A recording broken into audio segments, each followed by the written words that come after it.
अपमान और संघर्ष की भट्टी में दबकर एक साधारण मनुष्य इंसान बनता है, फिर वो महान बनता है, फिर वो महापुरुष बनता है और फिर एक दिन वो भगवान बनता है।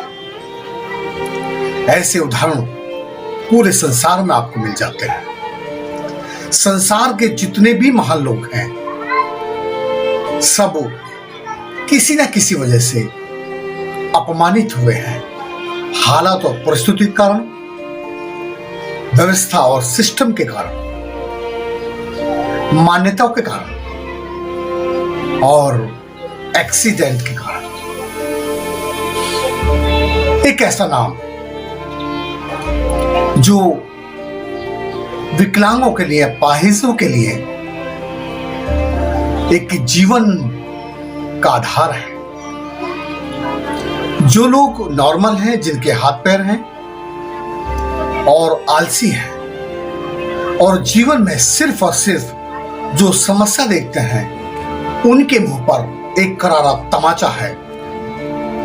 रोशन जहान शेख, जी हां, रोशन जहान शेख वो उदाहरण है, वो आदर्श, वो आइकन है, वो आइडल है तमाम उन लोगों के लिए जो अपने जीवन में कुछ करना नहीं चाहते, जो अपने जीवन से निराश हो जाते हैं, जो अपने जीवन की समस्याओं से तंग आकर आत्महत्या, सुसाइड का रास्ता अपनाते हैं और जो अपने जीवन में सिर्फ और सिर्फ कमियां तलाशते हैं।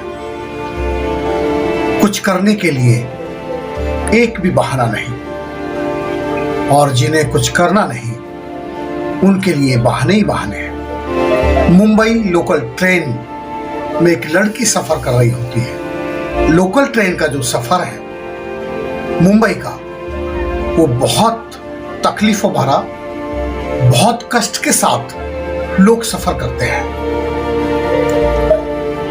और उसी ट्रेन से एक बच्ची नीचे गिर जाती है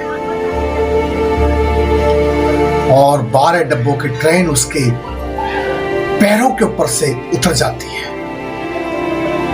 और अपने जीवन में वो अपने पैर गंवा देती है।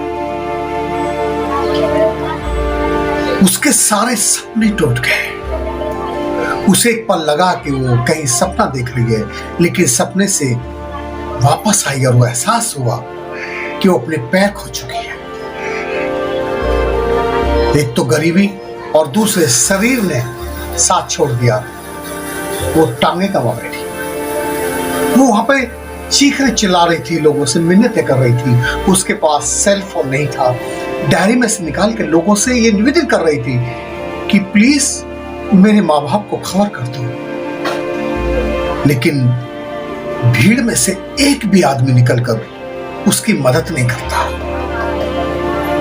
ऐसे में उसके पैरों से ब्लीडिंग हो रही थी और बस ऐसा लग रहा था कि पता नहीं जान कब, किस पल, किस क्षण निकल जाएगी।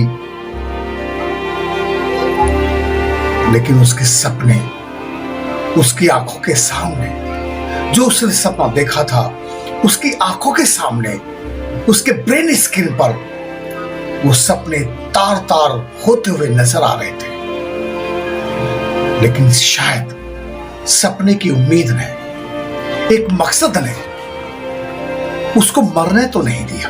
रेलवे कर्मचारी उसे सरकारी हॉस्पिटल में भर्ती करा देते हैं और वहीं पर उसको जो ट्रीटमेंट फौरन मिलना चाहिए था, वो ट्रीटमेंट उसको शाम को मिलता है, कई घंटे गुजर जाने के बाद। और माँ बाप उसे मिलते हैं। सरकारी हॉस्पिटल में सही सुविधा ना होने के कारण गरीब माँ बाप उस बच्ची को बिना ये सोचे कि हम पैसे का इंतजाम कहां से करेंगे, वो प्राइवेट हॉस्पिटल ले जाते हैं। मैं मेंटली डिसेबल हो गई थी, फिजिकली डिसेबल हो गई थी और फाइनेंशियली कंडीशन भी काफी वीक थी। वो सारी चीजें मेरे दिमाग में चल रही थी और जब लोग मुझे देखने आते थे तो कुछ लोग हमदर्दी में नेगेटिव कमेंट्स भी करते थे कि 16 साल की बच्ची है, 2 पैर खो दिए हैं, सारी जिंदगी माँ बाप के ऊपर बोझ रहेगी, ये जिंदा क्यों है, इससे अच्छा ये मर जाती। ये सारी बातें लोग आके जब मेरे सामने करते तो मेरे जहन में वो सारी बातें चलती कि सीरियसली मुझे अल्लाह ने जिंदा क्यों रखा। जब मुझसे दोनों पैर ही लेने थे 16 साल की उम्र में, मैं खुद से मूव नहीं कर सकती हूँ, मेरी मम्मी को इतना सब कुछ झेलना पड़ रहा है। जिस उम्र में मुझे अम्मी की हेल्प करनी चाहिए उस उम्र में वापस से मम्मी मुझे गोद में उठाकर लेकर जा रही है, वापस से मेरी खिदमतें कर रही है। तो मेरी जिंदगी का मकसद क्या है, मुझे दोबारा जिंदगी क्यों दी अल्लाह ने। मैं बहुत शिकायतें करती थी अल्लाह से, मैं बहुत रोती थी, लेकिन उस मुश्किल वक्त में मेरे कॉलेज, मेरे स्कूल टीचर्स और बहुत से ऐसे नेक बंदे भी थे जिन्होंने मुझे हौसला दिया। उनमें सबसे पहले मेरी फैमिली आती है, मेरी बड़ी सिस्टर की फैमिली आती है। मेरी मम्मी ने मुझे एक जुमला कहा जो जिंदगी भर और मैं हर फंक्शन में बोलती हूँ, वो कि बेटा तुम रो मत, तुम्हारे साथ आज जो ये हादसा हुआ है, अल्लाह ने तुमसे सिर्फ 2 पैर लिए हैं, तुम्हारे पास तुम्हारा दिमाग है, तुम इतनी फास्ट ट्रेन से गिरी हो, तुम्हारे सर पे चोट लग सकती थी, तुम्हारी जान जा सकती थी, लेकिन अल्लाह ने सिर्फ तुमसे 2 मामूली पैर लिए हैं। क्या पता फ्यूचर में तुम्हारे लिए बहुत कुछ रखा हो।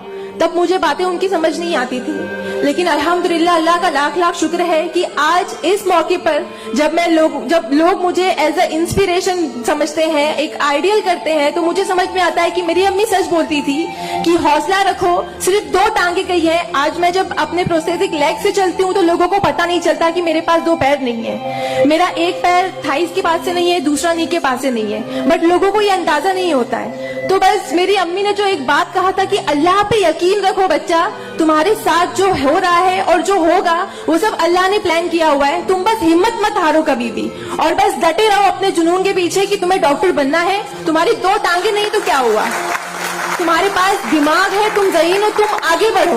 और क्या पता तुम आगे लोगों को आइडियलाइज लोग तुम्हें आइडियलाइज करें इस चीज को लेके। मेरे डॉक्टर संजय कंधारिया, ऑर्थोपेडिक सर्जन, उन्होंने सबसे ज्यादा सपोर्ट किया इस बात को लेकर कि तू डॉक्टर बन। मैंने अपने जीने की उम्मीद छोड़ दी थी, डॉक्टर बनने की उम्मीद छोड़ दी थी, लेकिन जब उन्होंने मुझे बताया कि तुम डॉक्टर बन सकती हो, तुम बनो, देन मैंने प्रिपरेशन स्टार्ट की। सीईटी कॉमन एंट्रेंस टेस्ट होता है to getting admission in medical college, मैंने वो क्रैक किया। I got 3rd rank all over Maharashtra in PH Kota.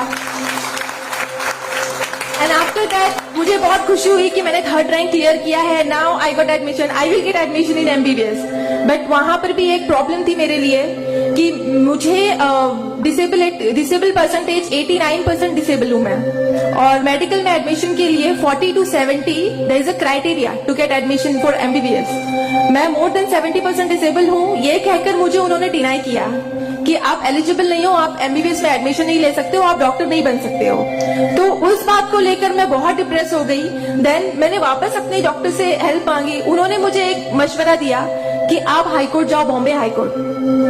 और जिस बात के लिए एक नॉर्मल स्टूडेंट को सिर्फ पढ़ाई करनी होती है, अच्छा रैंक लाना होता है, मुझे उस चीज के लिए मैंने वो किया, लेकिन उसके बाद भी मुझे बॉम्बे हाईकोर्ट जाना पड़ा। एंड मैं गई, मैंने अब हार नहीं मानी और मैं गई, बिकॉज वो मेरा हक था, मुझे डॉक्टर बनना था। और जब मैंने वापस अपनी नॉर्मल जिंदगी स्टार्ट की अपने प्रोस्थेटिक लेग से, मैंने आना जाना शुरू किया, अकेले ट्रेन ट्रैवल करना शुरू किया, देन मैंने रियलाइज किया कि मेरे अंदर कोई कमी नहीं है, मैं एक नॉर्मल लड़की हूँ, मेरे पास पैर नहीं तो क्या हुआ, मैं लोगों को सर्व कर सकती हूँ, मेरे अंदर पैशन है डॉक्टर बनने का। तो मैंने वो बस अल्लाह पे यकीन रखा और मैंने ये सोचा कि अगर अल्लाह ने मेरी किस्मत में रखा है डॉक्टर बनना तो मैं जरूर कोर्ट में फाइट करूंगी। एंड देन मैं बॉम्बे हाई कोर्ट गई इन 2011 और वहां पे मेरा केस डॉक्टर मोहित शाह, चीफ जस्टिस मोहित शाह ने देखा, उन्होंने मुझे ऑब्जर्व किया, मेरे प्रीवियस स्टडी रिकॉर्ड्स देखे, वो सारी चीजें देखे, और उन्होंने जब मेरा पैशन देखा डॉक्टर बनने का, सर्व करने का, देन उन्होंने मेरे फेवर में फैसला दिया। एंड 2011 अल्लाह का लाख शुक्र है कि मुझे इंडिया के टॉप मोस्ट कॉलेज में एडमिशन मिला, which is Saint Xavier's medical college in KM hospital. Then 2011 में मैंने अपना MBBS में एडमिशन लिया। वो जर्नी बहुत आसान नहीं थी मेरे लिए, क्योंकि मेरे पास 2 पैर नहीं है, और जब मेरी काउंसलिंग चल रही थी एडमिशन को लेकर, तो काफी जो डॉक्टर्स का पैनल था उन्होंने मुझे बहुत कुछ हकीकत बताई थी कि आपके लिए डॉक्टर फील्ड आसान नहीं है, इसमें पढ़ाई करना 5.5 साल, आपको एक OPD से दूसरी OPD जाना होगा, और तब मैं 2 क्रचेस यूज करती थी मेरे लिए। तो आपके लिए बिल्कुल भी आसान नहीं है, आप हार जाओगे, 1 साल पढ़ोगे, दूसरे साल आप डिनाई कर दोगे, एडमिशन नहीं लोगे, आप गिव अप कर लोगे। लेकिन बस मैंने दिल में ठान लिया था कि मुझे इन्हें गलत साबित करना है और मुझे लोगों को प्रूव करके दिखाना है कि एक लड़की जो 89% डिसेबल है, जिसे लोग ये कहकर सुनाते थे कि सारी जिंदगी माँ बाप के ऊपर बोझ बनी रहेगी, उन्हें प्रूव करना है कि मैं डॉक्टर बन के लोगों को सर्व कर सकती हूँ। और जो मेरे दूसरे डिसेबल भाई बहन है, उन्हें भी शो करना है कि after disability, after accident, post accident जो लाइफ होती है वो आप नॉर्मल गुजार सकते हो अपने हौसले की बनिस्बत। तो मैं बस 5.5 साल मैंने बहुत कोशिश की, बहुत दर्द सहे, लेकिन मैंने अल्हम्दुलिल्लाह 2016 में फर्स्ट क्लास से मैंने अपना MBBS क्लियर किया।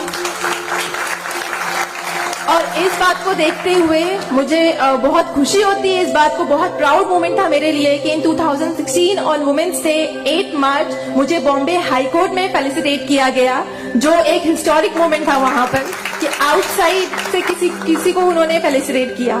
देन उसके बाद मुझे काफी कॉल्स आए एज अ मोटिवेशनल स्पीकर, मुझे काफी अवार्ड्स मिले और तब मैंने सोचा कि मेरी जर्नी सिर्फ MBBS तक नहीं, मुझे लोगों को और प्रूव करना है कि 89% डिसेबल हो के अगर मैं MBBS कर सकती हूँ तो मुझे मेडिकल फील्ड की हायर डिग्री अचीव करनी है, which is MD, medicine in doctor in medicine.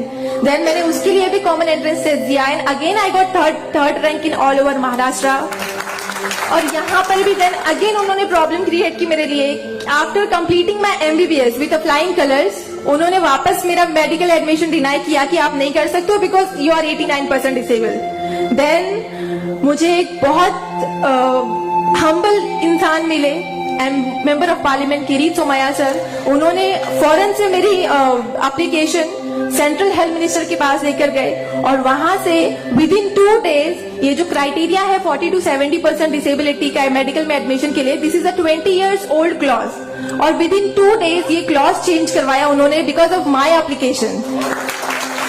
Clause change होके बस ये है कि मिनिमम 40% क्राइटेरिया है और मोर देन 70% जो भी डिसेबल रहेगा they will get admission in medical field. तो मेरी जो जर्नी थी यहाँ तक की, और उसके बाद मैंने रिसेंटली 2019 में मैंने MD में एडमिशन लिया और विद सेम कॉलेज सेठ GS मेडिकल कॉलेज इन KEM हॉस्पिटल, और मैं अभी रिसेंटली फर्स्ट ईयर रेसिडेंट हूँ MD पैथोलॉजी में। मेरी जो यहाँ तक की जर्नी है मैंने बहुत अच्छे से तो नहीं बताया आपको, लेकिन बहुत सारी बातें मिस है इसमें बिकॉज मेरे पास टाइम नहीं है, आप लोगों को भी लेट हो रहा है। लेकिन ये सारी जो मेरी जर्नी है ये सब बताने का मकसद यही है आप लोगों को कि जिंदगी में देखो चाहे कुछ भी प्रॉब्लम आए, बिकॉज मेरी लाइफ में मुझे लगता है कि सारी प्रॉब्लम्स थी, फाइनेंशियल प्रॉब्लम्स थी, फिजिकल प्रॉब्लम थी, मेंटल प्रॉब्लम थी, सारे ऑड्स थी मेरी लाइफ में, लेकिन मैंने बस 2 चीजें ध्यान में रखी। एक तो मेरी अम्मी की बात की अल्लाह पर यकीन रखो, अल्लाह अपने बंदों से 70 माओं से ज्यादा प्यार करता है। एक माँ हमारी छोटे से दर्द को बर्दाश्त नहीं कर सकती, वो तो 70 माओं से ज्यादा प्यार करता है, तो हमें दर्द में कैसे रख सकता है वो। तो उसने जरूर कुछ अच्छा रखा है हमारे लिए। अगर छोटी सी प्रॉब्लम आई जिंदगी में तो उसे हार नहीं मानो, उससे लड़ना सीखो, हमेशा अपना हौसला जिंदा रखो, बिकॉज आपके पास अगर हौसला है तो आपकी जिंदगी जीने की उमंग रहेगी, बिकॉज बगैर हौसले की कोई जिंदगी नहीं जी सकता। तो आप लोग प्लीज अगर छोटी से छोटी प्रॉब्लम भी आए, कोई भी परेशानी आए, आप लोग लड़ना सीखिए और जिंदगी जीना सीखिए। बिकॉज मेरे एक्सीडेंट के बाद मुझे लगा मैं इतनी सारी कोशिशें नहीं करती तो मैं आज यहाँ पर खड़ी होके एज अ डॉक्टर आप लोगों से इंटरेक्ट नहीं हो रही होती। तो बस कभी भी हार मत मानिए। और ये एक शेर है आप सबके लिए, हौसले की तुर्कश में कोशिश का वो तीर जिंदा रख। तरकश मतलब जिसमें तीर रखते हैं। हौसले की तरकश में कोशिश का वो तीर जिंदा रख, हार चाहे जिंदगी में सब कुछ, हार जा चाहे जिंदगी में सब कुछ, मगर फिर भी जीतने की उम्मीद जिंदा रख। रोशन जहां शेख जैसी बहन बेटियां हमारे समाज के लिए, हमारे देश के लिए एक आदर्श है। आदर्श है उस समाज के लिए जो समाज आलसी है, कुछ करना नहीं चाहता, सिर्फ समस्याएं देखता है। यदि आपको ये वीडियो पसंद आया हो तो प्लीज सब्सक्राइब कीजिए हमारे चैनल को, लाइक कीजिए और कमेंट्स कीजिए और अधिक से अधिक लोगों में इसे फॉरवर्ड कीजिए।